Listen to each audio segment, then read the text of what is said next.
Indonesian investigators have reviewed the flight data recorder, and they say that black box indicates the same plane experienced similar problems with a new automatic safety system in the days before the crash. The other pilots managed to land safely.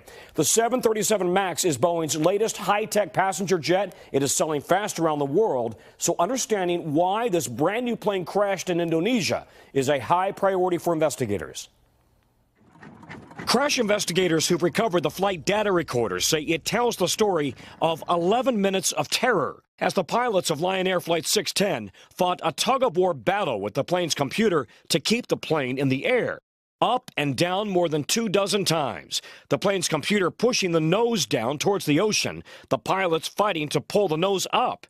Finally losing the battle as the plane slammed into the ocean at 450 miles per hour. But the pilots may not have known their brand new 737 MAX had a new automated trim system called MCAS.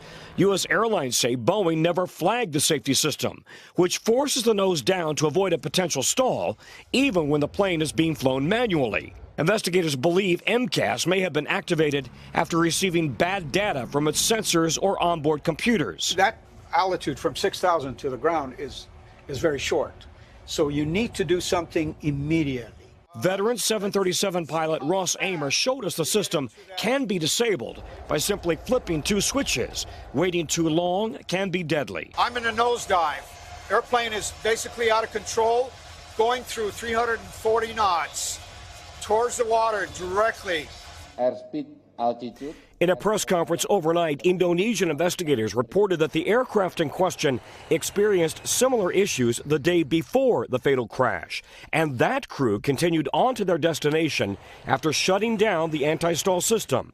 Authorities saying, quote, "We think what happened was that the plane was unfit for flying." In a statement this morning, Boeing says, in part, safety is a core value for everyone at Boeing, and that passengers have our assurance that the 737 MAX is as safe as any airplane that has ever flown the skies.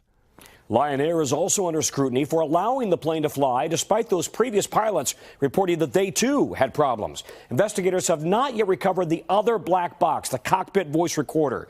Meanwhile, airlines that fly the 737 MAX have spent the last few weeks under direction from the FAA, reminding pilots how to disable MCAS in the event that this happens again. About 45 are flown in the U.S. right now by various airlines. Guys, back to you. All right. Tom Costello for us there in Washington. Tom, thank you.